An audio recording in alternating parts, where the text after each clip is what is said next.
Hey folks, Breakaway Homesteader here. This is a video about making your own sunscreen. And before we get into how to make sunscreen, I think people should really learn a couple things about sun exposure and why we get exposed to radiation and sun the way we do. Because you hear UVA, UVB, SPF, everything like that in acronyms, and most people don't even know what those mean. So UVA is a particular wavelength of light that comes from the sun, and it can penetrate your outer layer and your under layer of skin, your dermis and your epidermis. UVB is a more harsh uh, light, ultraviolet light, uh, that only penetrates the upper layer or the dermis.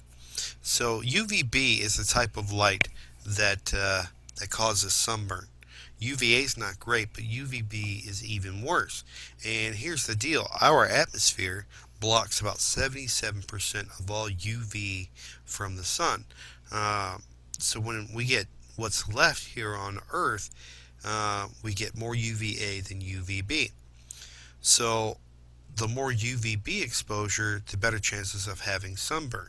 The more UVA exposure we have, the better chances of the molecular composition of your underskin or your subdermis mutation uh, can cause skin cancer and other things like that. That's how we get freckles. That's how we get tans, everything like that. It's actually mutation of your skin to help protect from UVA and UVB rays.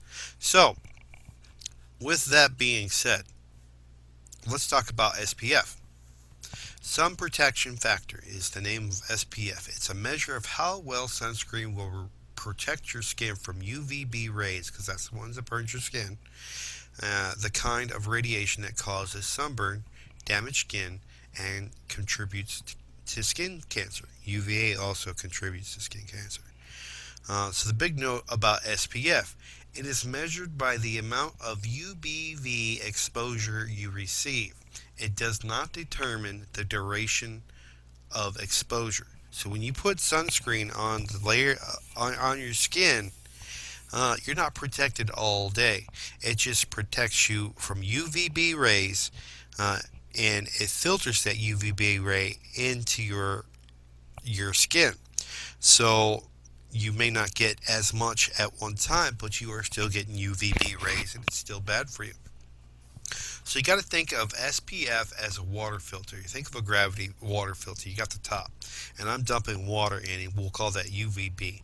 So UVB hits that filter, which is SPF. That's the sun protection factor. Even though that filter is there from the bottom, the UVB will still penetrate that SPF, and that little trickle will come down at the bottom, and that's the UVB receive. It may be less than if you didn't have that filter in place, but you still receive UVB. So, for the best protection, experts recommend a minimum SPF sunscreen of 15, applied in the proper amount. And that's another big key factor. You can use SPF all day long. You can use SPF 150, and if you're not using the proper amount, you're not getting the same SPF that bottle is labeled as. So if I buy an expensive bottle and go, oh, I don't want to use a whole lot of this because it's so expensive, I'll just dab it here, and I get a sunburn. Well, why did that happen? Because I didn't use the proper amount. So if I were to use an SPF 50, use a little bit, not the recommended amount, that SPF dropped from 50 to maybe 10. So use the recommended amount if you're going to use commercial sunblocks or sunscreens. So let's move on to that. What's the difference between sunscreen and sunblock? So sunscreen is a chemical protectant. It's absorbed by your skin and chemically filters out and absorbs the sun's UV rays before they can penetrate and damage your upper skin and lower skin.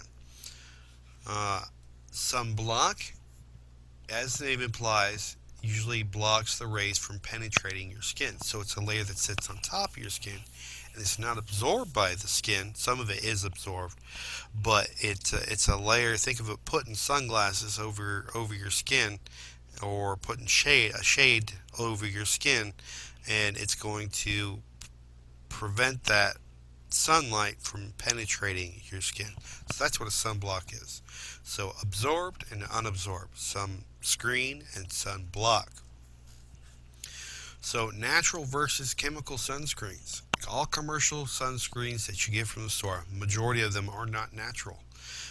So chemical sunscreens have a variety or a host of harmful ingredients, and some that can cause cancer, and some that can do other things.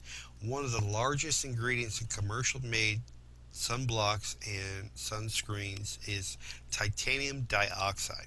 This is not a user friendly product inside these things. Same thing in food, a lot of titanium dioxide. Uh, so that's pretty much the white stuff you see lifeguards that they have on their noses. But exposure to titanium dioxide nanoparticles. So if you were to put that sunblock on, because that's what it's usually made in or put in, uh, some of your skin does absorb that titanium dioxide. So the nanoparticles have been found to lead to neurological dysfunction. Doesn't that sound amazing? It sounds great.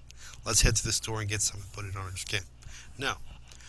Uh, if you're like me, if you're a homesteader, if you're a prepper, or whatever you want to call yourself, you want to get the most natural ingredients possible.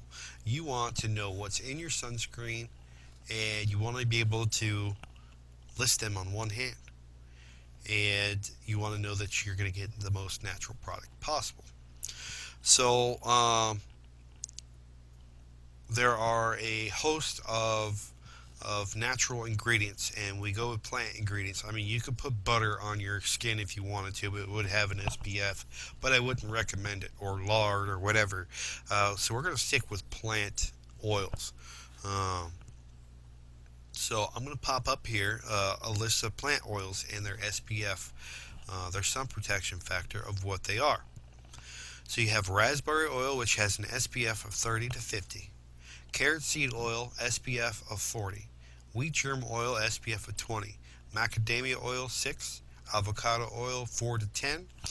Olive oil, 2 to 8. Shea butter, 3 to 6. Almond oil, 5. Sesame seed oil, 4.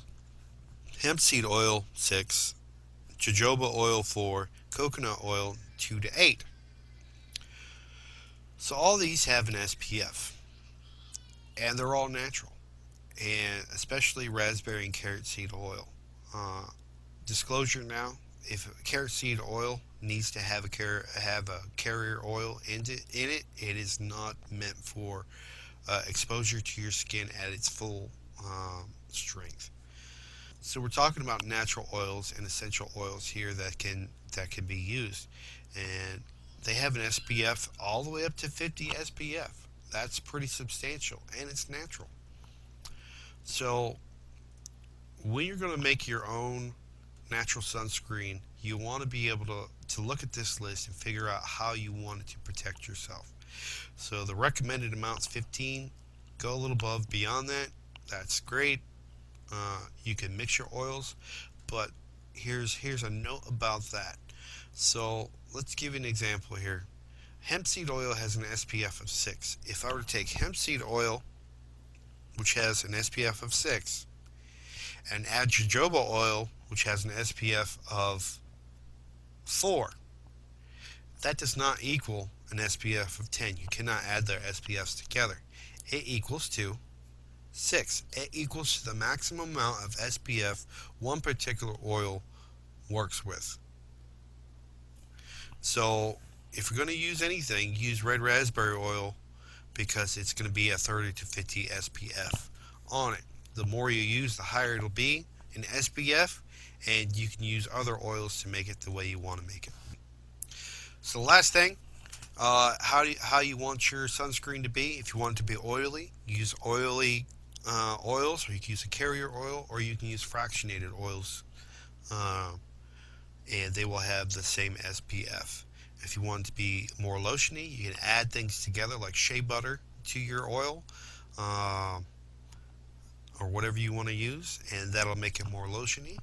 If you want it to be more balmy, you can add other things to it that are not oils, like natural products like beeswax. Beeswax will make it thicker. It also makes it a water protectant. So be sure to use sunscreen protection either way. It's your preference, but don't burn yourself while you're outside. So next up is a sunscreen recipe I use. I've been using it for a while and it smells great and it's wonderful with or without sun. So I hope you enjoy this video. Alright, so for this recipe you're going to need coconut oil, 100% natural African shea butter. It doesn't have to be African, but 100% natural shea butter.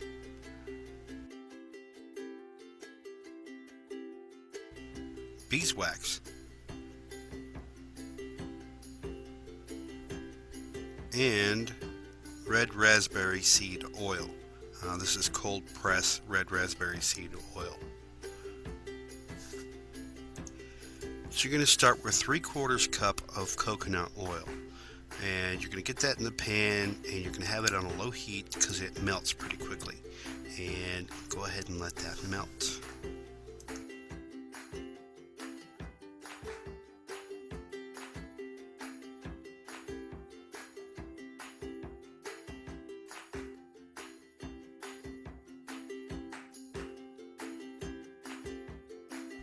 The next ingredient you're going to add is 2 tablespoons of shea butter. And just as the coconut oil, you're going to go ahead and let that melt as well.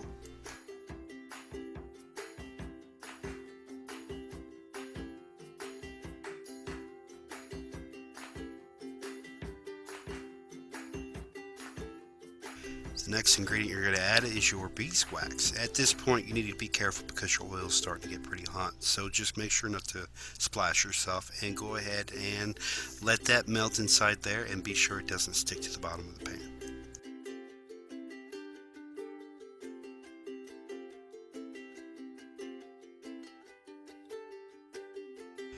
So the last ingredient is red raspberry seed oil. You're going to add around 20 drops of this oil to the mixture. I added 21 here by accident, but it's 20 drops. Once you have that mixed in, you're done. That's all the ingredients for this sunscreen.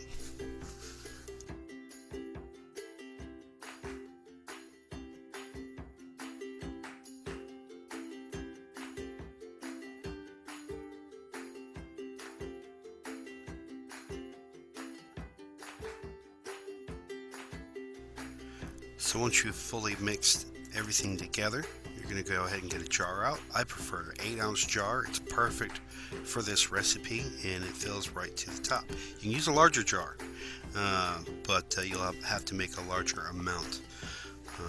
But the 8-ounce jar works great. So everything's incorporated together, so I'm going to go ahead and pour this into the 8-ounce jar.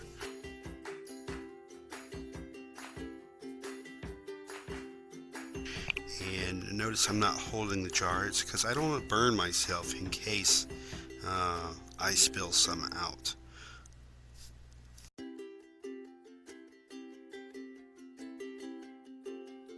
Alright, once it's in there, go ahead and band your jar and set it out and let it solidify at room temperature.